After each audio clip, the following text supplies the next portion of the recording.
नमस्कार, आप सभी का एक बार फिर से स्वागत है। जैसा कि आप सभी जानते हैं कि भारत और कनाडा के बीच का जो संबंध है वो दिन प्रतिदिन खराब होते जा रहा है, जिस पे विस्तार से चर्चा करने के लिए हमारे साथ मौजूद हैं रोशन कुमार। ये विदेशी मामलों में अच्छे खासे जानकारी रखते हैं। तो बहुत बहुत स्वागत है सर आपका। धन्यवाद आपका। सबसे पहले हमारे व्यूअर्स आपसे ये जानना चाहते हैं कि ये जो खालिस्तानी संगठन है या जो ये खालिस्तान का एक कॉन्सेप्ट है, ये स्टार्ट कहाँ से हुआ और कैसे ये आगे बढ़ता गया, या फिर आज के दौर में जो हम देखते हैं ये भारत में लगभग ना के बराबर है और कनाडा में इसकी जो जड़ है, इसका जो जड़ है वो बहुत ज़्यादा मजबूत दिखाई पड़ता है। हाँ, तो थोड़ा इसके बारे में आप हमारे दर्शकों को बताएं। एक ही माइक है, आपको इसी से काम चलाना पड़ेगा। बहुत बहुत धन्यवाद कि आपने अपने स्टूडियो में मुझे मौका दिया। मैं इस माइक को लगा लेता हूँ, ज़्यादा सहज महसूस करूँगा। देखिए, सबसे बड़ी चीज़ क्या है कि खालिस्तानी संगठन के बारे में हम जानेंगे। इससे पहले हम ये जानते कि खालसा पंथ क्या है। जैसे खालसा पंथ की अगर बात करें तो सबसे बड़ी चीज़ क्या है कि खालसा पंथ जो सिखों के 10 गुरु हुए, तो 10वें गुरु से गुरु गोविंद सिंह जी ने 1699 ईस्वी में खालसा पंथ की स्थापना की थी, जिसमें उन्होंने 5 केस, जैसे केस, कंघा, कड़ा, कृपान, इस तरह की जो चीज़ें हैं उन्होंने उसको लागू करवाया था और उसी दिन से बैसाखी का पर्व मनाया जाता है। तो ये तो रही खालसा पंथ की बात। तब से लेकर के आज तक जो चीज़ें हैं, बैसाखी का पर्व मनाया जाता रहा है। लेकिन ये खालिस्तानी संगठन की जो बात है जहाँ तक रही है, तो 80 और 90 के दशक में, 80 और 90 के दशक के बीच का एक जो समय था, उस समय शायद हमारे देश में कांग्रेस की सरकार थी, जो भारत में इमरजेंसी भी लगाया गया था। तो ये आंदोलन उस समय कुछ जो और ही ज़्यादा उग्र था। ज़्यादा उग्र होना उनका एक मकसद ये है कि हमारा जो एक खालिस्तान है, खालिस्तान कहने का मतलब ये है जैसे हिंदुस्तान, अफ़गानिस्तान, पाकिस्तान, तो इस तरह का जो कंट्रीज़ हैं, तो वो एक कंट्री बनाना चाहते हैं जिसमें वो मतलब एक खास मकसद था। मतलब खास समुदाय जो है वो इस कंट्री में रहे, पार्टिकुलर। सीधा सीधा अगर एक लहजे में बात करें तो ये भारत को तोड़कर एक सिख समुदाय के लिए एक अलग देश का निर्माण अलग निर्माण करना चाहते हैं, एक अलग कॉन्सेप्ट पे, जैसे एक अलग कॉन्सेप्ट इस्लामिक रूप में बना, उसी तरह से। हाँ, हालांकि ये सारे लोग नहीं थे। हाँ, लेकिन कुछ अलगाववादी विचारधारा के जो कुछ लोग थे वो इसको अलग से एक देश बनाने की बात कर रहे थे। तब 1984 में ये मामला बहुत ज़्यादा ही गंभीर हो गया था। उस समय की सरकार ने इस पर बहुत कड़े कदम उठाए थे। उठाने के बाद यहाँ तक कि हमारे देश में देश आज़ाद होने से लेकर के आज तक एक ही बार इमरजेंसी लगा है, और ये समय वही है जब खालिस्तान का यहाँ पे बहुत ज़्यादा ही मामला बढ़ गया था। तो तब से लेकर के आज तक, अब चूंकि ये भारत में पनप नहीं सकते, अगर भारत में कोई देश विरोधी मामला चलाया जाता है तो आप भी वर्तमान मुद्दे से जुड़े हुए हैं, उसको देश के अंदर क्रिटिसाइज़ किया, उसको बहुत तरह की चीज़ें हैं जो झेलने पड़ सकती है। तो इन्होंने रास्ता चुना और ये यहाँ से निकल कर अलग अलग कंट्रीज़ में, जैसे आपको ब्रिटेन में भी देखने को मिलेंगे, ऑस्ट्रेलिया में भी देखने को मिलेंगे, कनाडा में कुछ ज़्यादा है, कनाडा में ये कुछ ज़्यादा है। तो ये खालिस्तानी संगठन यही है। ये जो खालिस्तानी लोग हैं ये एक मोमेंट लाते हैं और फिर उसको बोलते हैं वो एक आंदोलन है, आज़ादी का एक आंदोलन है। क्या इसको आज़ादी का आंदोलन कहना सही है या एक अलगाववादी विचारधारा? देखिए, सबसे पहले तो ये जानना जरूरी है। मैं वैसे अगर इसको थोड़ा सा हटकर बताना चाहूँ तो सबसे बड़ी चीज़ है कि हम आंदोलन और अलगाववाद हम किस कॉन्सेप्ट में, किस परफेक्ट में देखना चाहते हैं। जैसे सपोज दैट हम थोड़ा और पहले जाएं तो अंग्रेज़ों ने जब भारत पे हुकूमत की, अंग्रेज़ों ने जब भारत पे शासन किया, तो उस समय जितने भी हमारे हीरोज़ शहीद हुए, जिनको फांसी दी गई, कोई बम कांड में थे, तो एक आपने सुना होगा काकोरी ट्रेन एक्शन, जिसको बाद में नाम दिया गया, उसको पहले काकोरी ट्रेन डकैती बोला जाता था।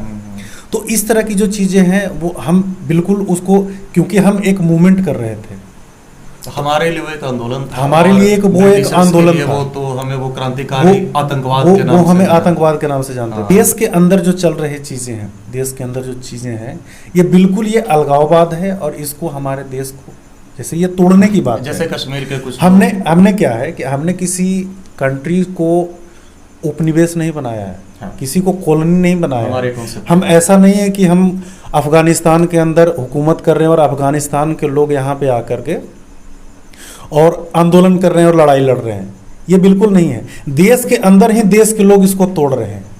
तो इस तरह की जो चीज़ें हैं, ये इसको आंदोलन तो बिल्कुल बोल ही नहीं सकते, इसको मतलब उग्रवाद। आंदोलन तब होगा जब हम किसी को गुलाम बना कर रखे हैं और वो हमसे अलग होना चाहते हैं। अच्छा, ये उग्रवाद भी नहीं है।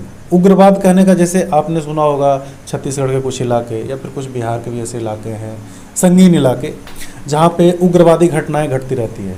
तो वो क्या है कि देश के विचारधारा से वो भटके हुए लोग हैं। भटके हुए कहने का मतलब वो सरकार से संतुष्ट नहीं है, सरकार से अपनी कुछ बातें हैं जो मनवाना चाहते हैं। वो देश तोड़ने की बात, देश बनाना नहीं चाहते, देश तोड़ने की बात नहीं करते। बात रखने का एक उनका एक तरीका है, वो तरीका है। लेकिन जो देश तोड़ने की बात कर रहे हैं वो आतंकवादी हैं, क्योंकि आतंकवादी ही देश तोड़ने की बात करते हैं। दूसरी चीज़ क्या है, अब वो अपने आप को शहीद मान सकते हैं। मैंने तो ये भी देखा है कि कनाडा के अंदर उनका एक पोस्टर भी लगा है जिसमें कुछ शहीद टाइप का ऐसा कुछ लिखा है। मतलब अगर हम लोग ये बोले कि कनाडा सरकार जो है, कनाडा की जो सरकार है, वो इस खालिस्तानी विचारधारा को पनपने में सहयोग कर रही है तो गलत नहीं होगा। देखिए, इस पे दो तीन चीज़ें हैं। जैसे सबसे बड़ी चीज़ क्या है कि कनाडा सरकार इसको सपोर्ट क्यों कर रही है। जैसे कनाडा की सरकार इसको सपोर्ट, उनका दो पर्सपेक्टिव है। सबसे पहली चीज़ क्या है कि उनका एक राजनीतिक मुद्दा है। जैसे कनाडा के जो प्रधानमंत्री जस्टिन ट्रूडो है, उनका एक बहुत बड़ा वोट बैंक है जो खालिस्तानी समर्थक लोगों का है। 16 से 17 लाख लोग हैं वहाँ पे लगभग, जो सिख समुदाय हाँ, से और उनका रहते अब चूंकि देखिए भारत से आज से 2-3 दिन पहले की जो घटना है, जिससे हमारे भारत और कनाडा के बीच में जो संबंध है वो बिल्कुल खराब हो गया। जो फिर से एक बार वो हाँ, तो उसमें क्या हुआ था कि सबसे बड़ी चीज़ है, जस्टिन ट्रूडो ने अपने संसद भवन में भाषण देने के दौरान ही बता दिया था कि क्या नाम है उनका, हरदीप सिंह निज्जर, ऐसा इस टाइप का कुछ नाम है, कि उसकी हत्या कर दी है भारत सरकार ने। और भारत सरकार का ये जो एक्शन है, भारत सरकार का जो ये एक्शन है, इसको हम गंभीरता से देखते हैं। जबकि ये जो निज्जर है, निज्जर का नाम भारत सरकार ने 2-3 साल पहले ये जारी भी करा था, एक आतंकवादी के रूप में इसको, मतलब कनाडा सरकार को एक सूचना दी थी कि ये आतंकवादी कनाडा के अंदर है और आप इसको हमें ढूंढने में मदद कीजिए। कनाडा सरकार ने उस समय इसको साफ तौर पे मना कर दिया था कि हमारे पास इस तरह का कोई भी आतंकवादी या कोई भी हो आदमी नहीं है इस नाम का। लेकिन अब पता नहीं ट्रूडो साहब, ये जस्टिन ट्रूडो साहब को पता नहीं ये याद था या नहीं याद था, अब वो फ्लो में बोल गए और उन्होंने इसका नाम भी ले लिया और उनके मरे जाने की पुष्टि की। और पुष्टि करने के बाद उनका ये कहना था कि भारत की तरफ से ये मारा गया है और इसको कनाडा गवर्नमेंट जो है वो गंभीरता से लेती है।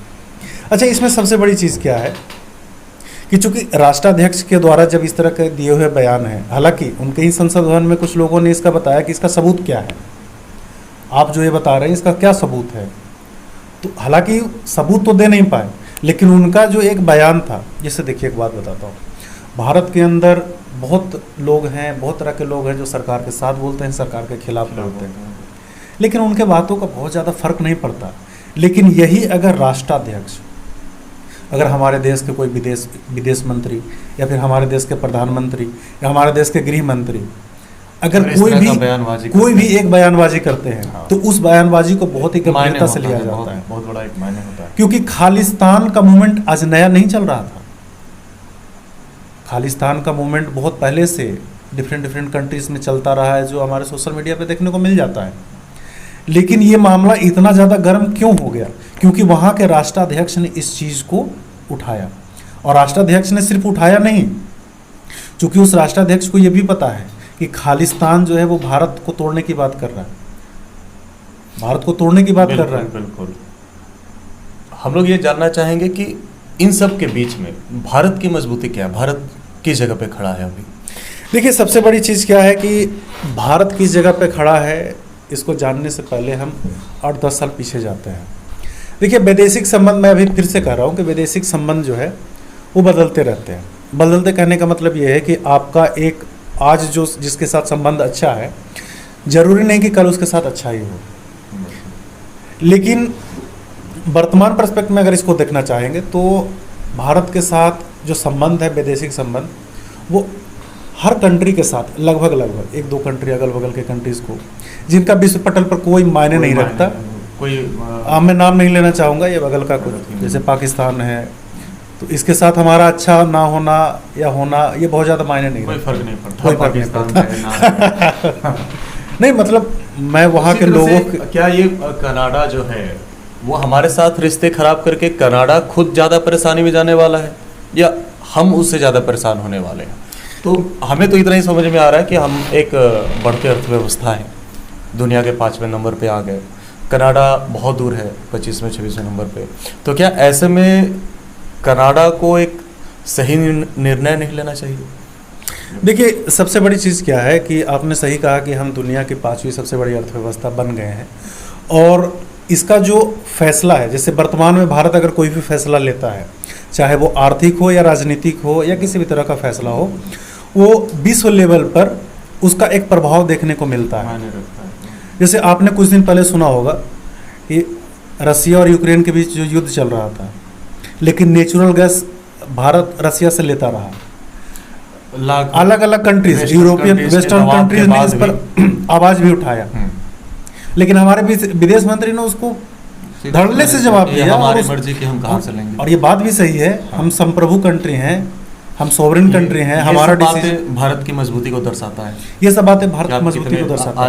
आज के दौर में आप कितने मजबूत हैं, कितने मजबूत हैं, आप डिसीजन किस तरह से लेते हैं। अब चूंकि देखिए, डिसीजन लेने का सही चीज़ क्या है कि अगर आप जैसे अब बगल में पाकिस्तान की बात कर लें, अब जैसे एक कहावत है ना कि अगर खैरात पे पलते हैं तो आप कहाँ से निर्णय ले सकते हैं। बिल्कुल।